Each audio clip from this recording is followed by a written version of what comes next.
What's up, lifestyle creators? Ryan McMorris here, and today I have an exclusive interview with a good friend of mine, Bob Hielig. Now, if you don't know who Bob Hielig is, this guy is a master trainer, master networker, speaker. I mean, this dude he's pretty impressive. Now, if you do know Bob, you already know what you're in store for. So make sure you watch this entire interview. Okay, this is one of the best interviews that we've ever done. All right. No offense to anybody else that we've done interviews with, but you are in store for an amazing ILC interview today. So make sure that you save this one, and also make sure you click the link below if you want to take this interview on the go. It's also on our podcast as well. All right. So make sure you watch this interview all the way through. If you ever struggled with fear or confidence, this is for you. Okay. So enjoy this interview with my man Bob Hielig. The man, the myth, the legend, the hair, Mr. Bob Hielig. And if you don't know who Bob Hielig is, I'm going to suggest that you go to your local doctor, go to a physician. You may have something wrong with like the cords in your head. I don't know. Something may be wrong. Maybe living under a rock. This guy is the man.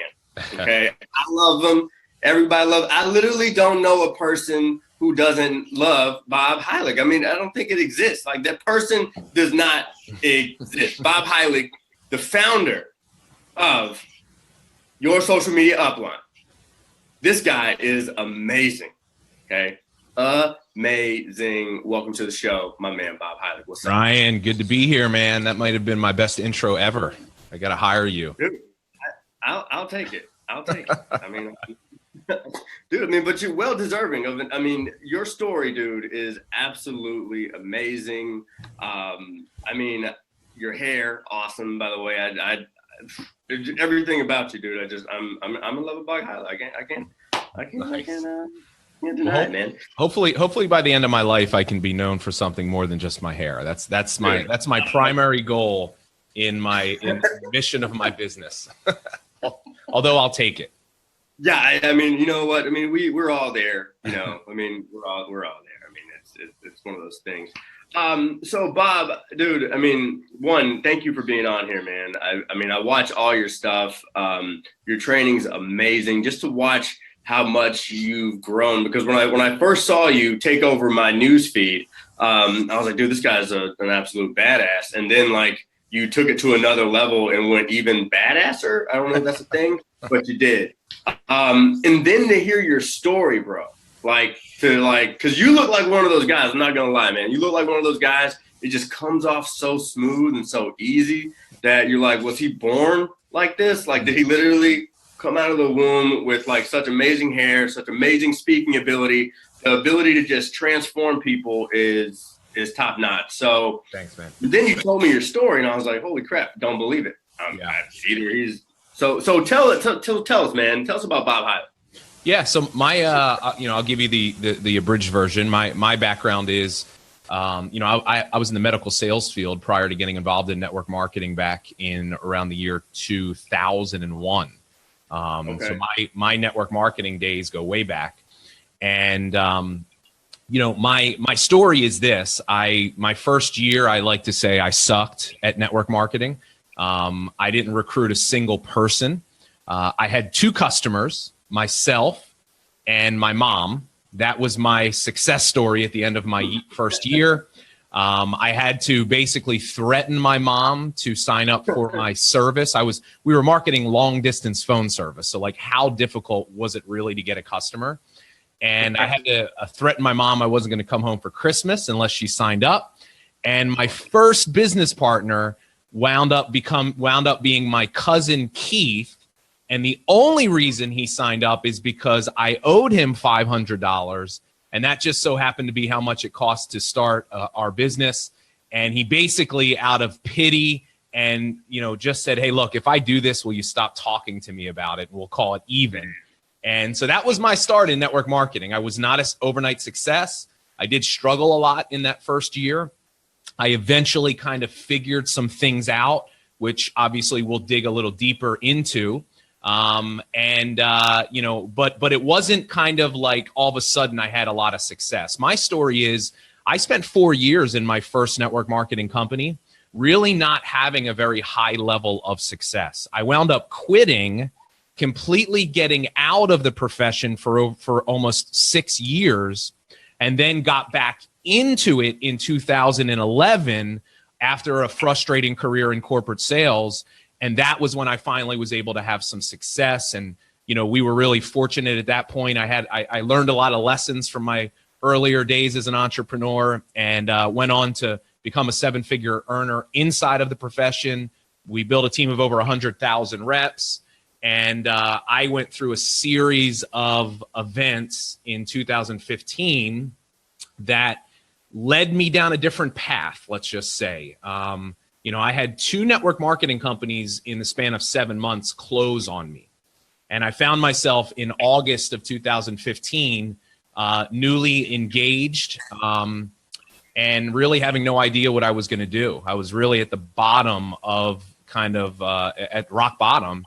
And I woke up on a Monday morning after having gone through this, and I hopped on Periscope. And I did my first live video ever. Now, prior to that, I had no presence on social media. I barely ever used Facebook. I put off doing a video for almost a year out of fear and terror.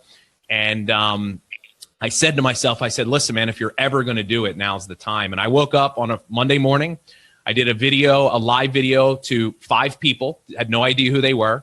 And it was not great. I couldn't figure out how to shut off the camera at the end. I was pretty embarrassed, but I committed. I said, you know what, to the 5 people that were there, I said, if you want, if you're interested, I'm going to be here for the next 30 days and I'm going to do a video every day. And I did that because I knew that if I didn't make a commitment publicly, that I probably wouldn't follow through because I had put it off for so long. And I did that. I showed up and I did a little 5 to 10 minute video every morning for 30 days.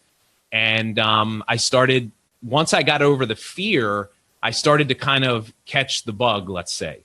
I started really falling in love with this concept of being able to add value to others and put something out there that could help people. And 30 days turned into 6 months of doing a video every day. Now, in that 6-month time period, it's important for people to understand, while I was doing these videos, I didn't have a check coming in. So I was not getting paid. I hadn't made a single dollar doing this, but I had faith and I hoped that if I just put enough value out into the marketplace and if I could build a following, that I would be able to someday, hopefully, be able to make money and get paid by doing it. So I was really focusing more on trying to serve the industry as a whole. And I had to liquidate a 401k, literally every dollar of my retirement savings, in order to purchase coaching, start a website, and learn how to do this. So in December of 2015, I was literally dead broke. I could barely even buy my fiance a Christmas present. And then in January of 2016, I did my first ever webinar. I didn't even know how to run the webinar platform. I'd never done one before. I hired someone to get on and do it for me. And on that webinar changed the course of my life, because that first webinar, I made over 100 grand selling and marketing digital products. I was listening to the signs. I felt like the universe, or God, the universe, whatever you want to call it, somebody was telling me there's a different path for you to take. There was a reason why I went through what I went through. Look, I love network marketing. I make my living serving the profession, and I have friends of mine that have been with companies for over a decade, but my path was different. I went through what I went through for a reason. And I said, I'm going to try to make this happen. I believed in myself, and I just went out and I took massive action, and I worked my what off, and I learned it and I figured it out. To me, the place that I was at, I was either going to go get a job or I was going to figure this out on my own. And, doing that in retrospect probably wasn't the smartest financial decision, but here's why I felt good doing it. Because I was investing in something that I had 100% control over, which was myself. Warren Buffett says the best investment you can make is yourself. And I had confidence that if I could if I could get the right skills, that I could go out and make this happen. Now, I had no idea making it happen was going to happen as quickly as it did. I mean, within 10 months of doing that first webinar, I had made over $1 million online just from literally going from being broke to creating that. So I had no idea it was going to be that life-changing. My thought process was, if I could just make enough money to like pay my bills for the first year so I could figure this whole thing out. But what I didn't understand the power of the technology of live video and what it can do for building a personal brand and building an audience. And, so I didn't understand. But to me, looking back, obviously I would do it again, but I felt okay because I knew that I had control as to whether that investment panned out or not. No, that's awesome, man. That's awesome. First thing you have to do is you have to be honest with yourself about whether or not you're really showing up every day the way you need to create the results that you want. Because I think a lot of times we think we're working and doing enough, but at the end of the day, there's always more we could be doing. And I think, looking back, I actually believe I had an advantage over most other people because I had to make this work. Right. Like I had no other, it was if I want to eat, I got to make this work. And I think a lot of times when people venture into the world of entrepreneurship, it's not a must for them. It's not, it would be nice to have, right? So I think there's always more we could be doing, but I also think that we all hold ourselves back in a way because of fear. And I think fear is the one thing that I talk the most about nowadays, because I think a lot of times the thing that keeps us from what we want in life is our fear. And there's always something else that we know we could or should do, but because of fear, we wind up limiting ourselves. I'll give you some examples of what I mean. So when I did that first webinar, I was scared out of my mind. I had no idea how to do a webinar. I didn't know if anybody was going to buy it, right? I could have very easily have just said, I'm not ready for this yet. Let me just kind of keep doing what I'm doing, right? When I launched my first course, I sold, so get this. I sold a course that I hadn't even created yet. I literally sold a $500 course that I hadn't created a single PowerPoint for. But I said, you know what? I'm going to put it out there and I'll figure it out. I did my first event ever in August of 2016, right? Invested, almost $25,000 in creating an event, getting an event space, not even knowing if anybody's going to show up. When I sold my first mastermind, I had no idea if anyone was going to buy it. I think the thing that I've done is because it was a must for me, I was willing to become an implementer. I took massive action. I was always looking for what's that next thing for me.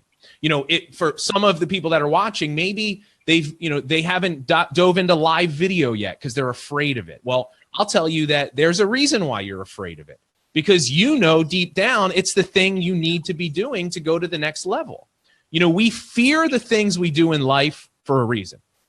Fear is an indicator. It is not something to move away from. It's something to move closer to. See, there's two types of fear. There's rational and irrational fear. And 98% of fear is irrational. Now, if I'm standing in an airplane and I don't have a parachute and you're trying to push me out, that's a rational fear, right? There's a reason why I fear that. But if I'm sitting in front of my phone trying to hit broadcast to do my first Facebook Live ever, here's the thing. The human mind literally experiences the same fear. It tricks itself into thinking you're going to die. The emotional response is the same.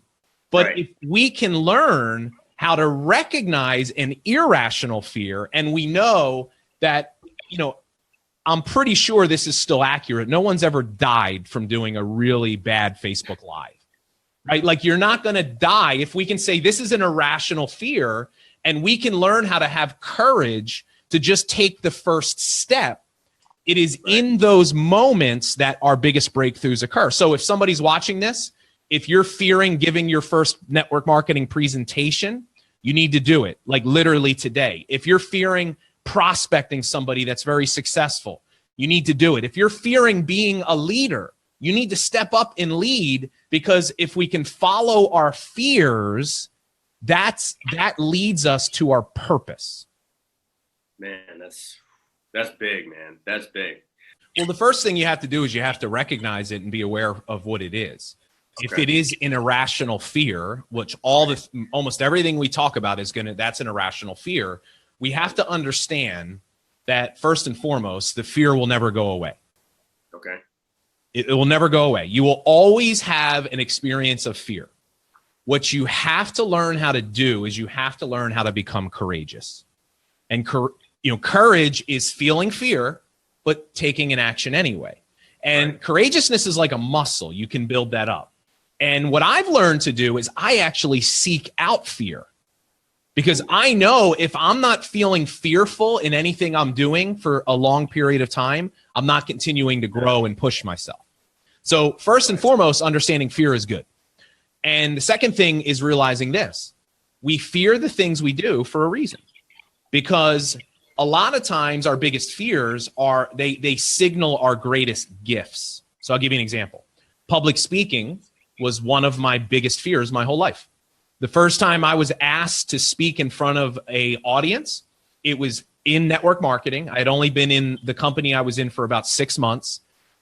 Someone asked me to get in front of a room of about 30 people and just introduce the speaker, right? Many of people have been in that type of a position before. And it seems like an easy enough thing to do, but for me, it was literally terrifying. And I got up in front of a room, and all I had to do was just say my name and tell people to turn their cell phones off. I had a glass of water in my hand, and I was shaking so bad I was spilling the water on my hand. They're standing in the back of the room. They're like, put the water down. I'm like, oh, okay. And it was an incredibly bad experience for me. And I remember leaving that meeting being so embarrassed, but I remember getting into my car and something interesting happened to me. It was really surprising. I still remember this literally like it was yesterday. I remember having this kind of feeling come over me that I wanted to do it again.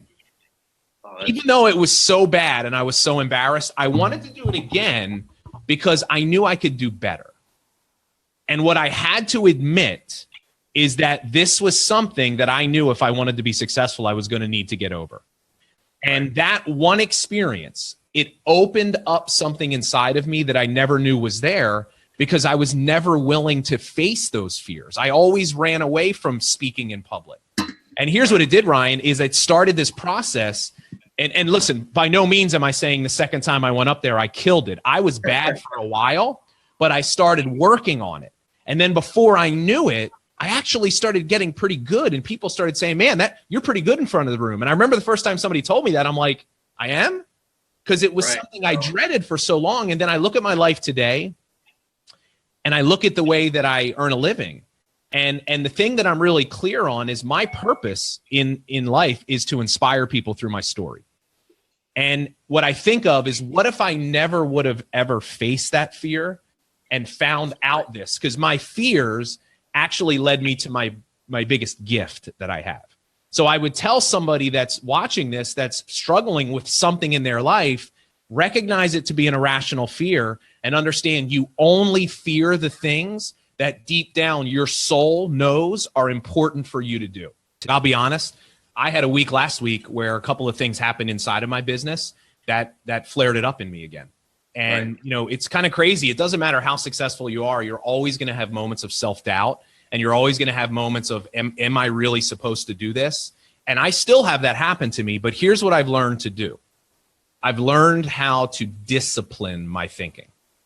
I've learned how to become aware of when I do start to go down that kind of area of thinking. I've learned how to catch myself, and I've taught myself how to focus somewhere else. Because at the end of the day, and you know this, I mean, you're studying and an expert on the area of kind of, mindset and attraction, law of attraction, is that at the end of the day, it's always just a story. We're telling ourselves a story about the events that are happening in our life. And the difference between successful people and failures is successful people make up stories that empower them to take action. Right. Failures make up stories that disempower us. And I think one of my favorite books is actually by a guy named Viktor Frankl. It's called Man's Search for Meaning. And he was a prisoner in a Nazi concentration camp. and survived like literally the most unthinkable conditions you could ever, go through. But he talks about it in his book that this whole concept of there's two different things. There's stimulus and there's response. So there's what happens to us, and then there's the way we respond to it.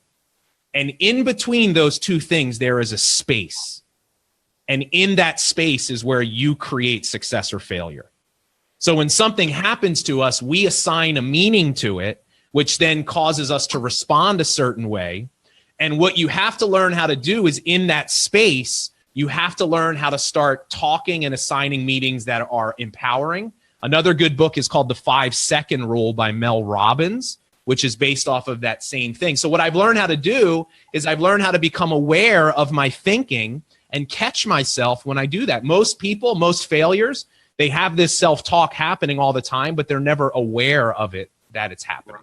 Here's a good exercise, man, that I was taught that worked really well for me that I can give. So like, let's try to help the viewers, give them like an actual thing they can do. Try to, even if it's just over the next like 48 hours, pay really close attention to your thoughts and literally document your thoughts. You do this even for one day. Here's something interesting will happen. Anytime you have a negative thought, you write it down. So two things are going to happen. Number one is you're going to start to realize, wow, I never knew I talked to myself this way. And what's interesting is, think of it like this. What you'll immediately think about is, imagine if you were to talk to another human being the way that you talk to yourself. Oh, man. You would never do that, first and foremost. So what's happening is you're going to raise your awareness around your negative thinking. And because you do that, you are automatically going to start doing it less. Because whatever you measure, whatever you track, you start paying more attention to. So you're going to start catching so the intended result's going to happen automatically. You're going to catch yourself. And because you know you're going to write it down, you're going to stop. And literally in the matter of a day or two, if you can raise your awareness around these things, it will have such an immense help for you. Now, it's not to say that all of a sudden you're going to be fixed and you're not going to think negatively anymore, but it's about catching it. It's about Winston Churchill said the price of greatness is responsibility. And responsibility applies to all areas of your life. If you want to be great, you have to be responsible for every single thought that enters in your brain. Ooh, Bob, man, I thought we agreed before we came on here. We weren't gonna like blow everyone's mind. You just said you're gonna give some good stuff away. That's all I know how to do, man. I just cranked down my energy drink here, and it's starting to kick in on me a little bit. Hey, man, top-notch stuff, man. I'll tell you this from a philosophical standpoint.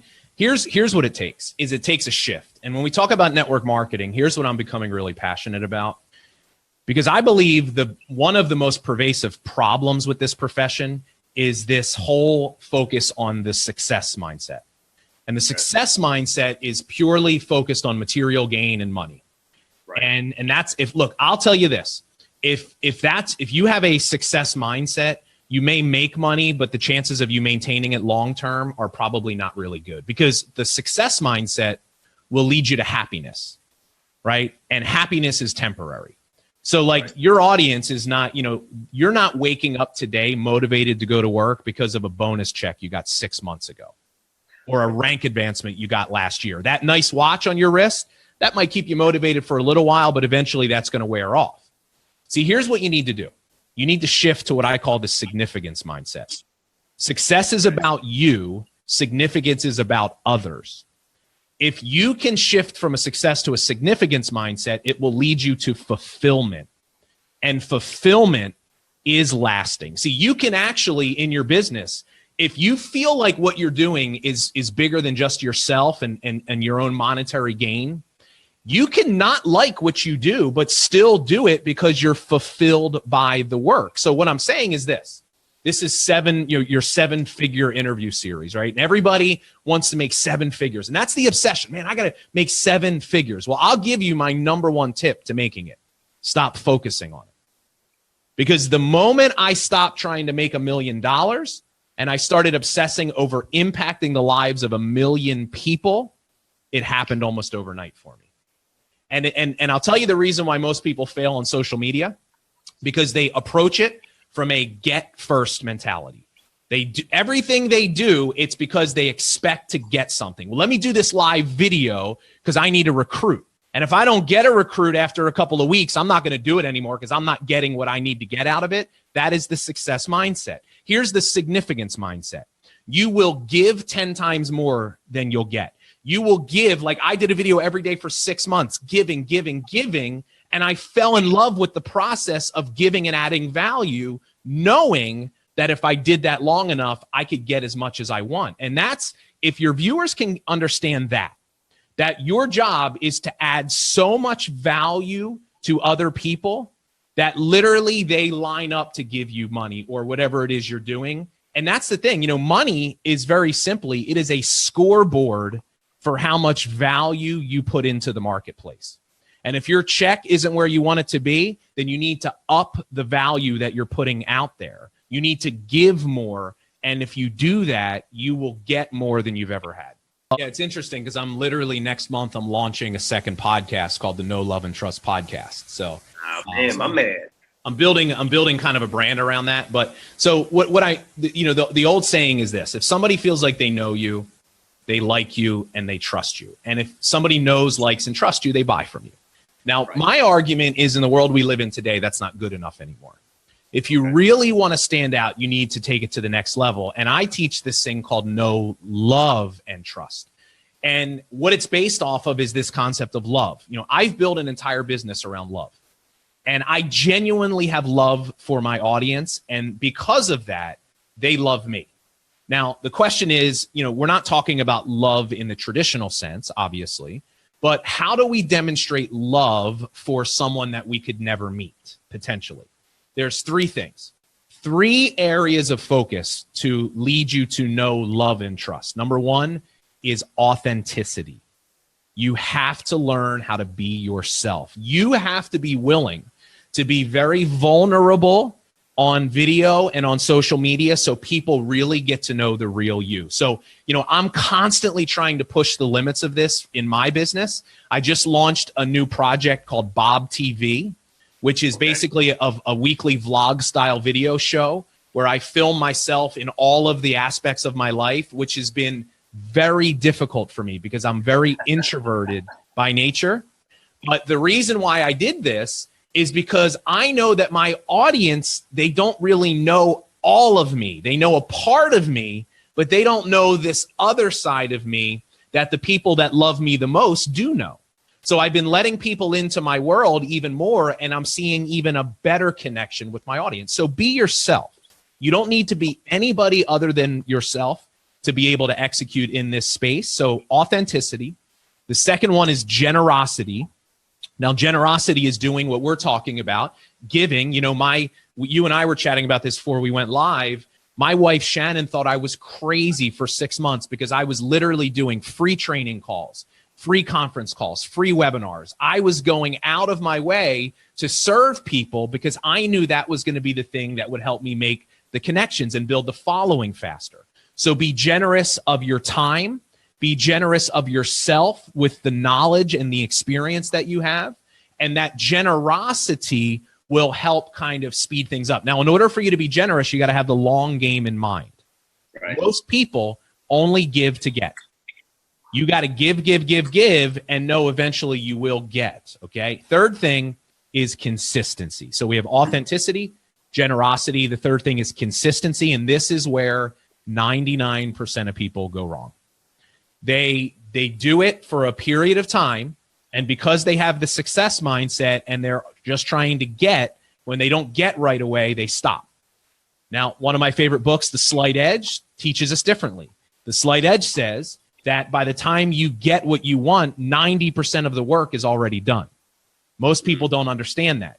How long is it going to take? I don't know. It took me 6 months. It might take you longer. But I can promise you this. If you do this long enough, you will get 100%. So you got to be consistent. You got to show up every day. Listen, if you're doing live videos, not every live video needs to be a life-altering message and a grand slam home run. You just got to show up for people. Be yourself. Learn out loud. Teach people what you know. We all have the curse of knowledge. We have things in our mind that we think, why would people want to know that? That's common sense. But common sense is not always common practice. So if we just start sharing, we show up consistently, we're authentic and we're generous, it will lead you to know, love, and trust. And here's what know, love, and trust looks like. People will literally chase you trying to buy from you, trying to work with you. I mean, it is such a powerful thing to be able to create virtually through an audience. And that's how I've executed that over the last couple of years. So for those of you that were blown away by Bob, pop a number 2 in the comment section if your face was blown off and if you have any type of medical injury because of your head exploding. This amazing training that Bob just put on. Do not send the invoice to your medical bills to 7 Figure Friday. Make sure you send them to Mr. Bob Hielig. All right. How can people connect with you, man? Because they got to reach out to you. They got to say thank you. How can people connect with your social media upline? I know you got the legacy going on too, man. So how can people get more Bob Hielig? We want more. I would say that, we're on Facebook. So my Facebook page is if you just search Your Virtual Upline, you can find my page on there. I do a lot of training on my page. And then the other thing I always recommend for someone that's a network marketer is my podcast. So it's called the Your Virtual Upline podcast. That to me is one of the best resources I have for a network marketer. We just, we hit 1 million downloads. We've been as high as 25 in the world on the iTunes business list. So it's something I'm really proud of. I pour my heart and soul into that each week, 1 to 2 new episodes. We've got, almost 70 episodes on there now. So anybody that's in network marketing, if you've never had a chance to check that podcast out, go to iTunes or you can access it right on my website, which is bobhielig.com. You can click on my podcast section and you can listen to it right on the website. Man, awesome stuff, dude. Thank you again.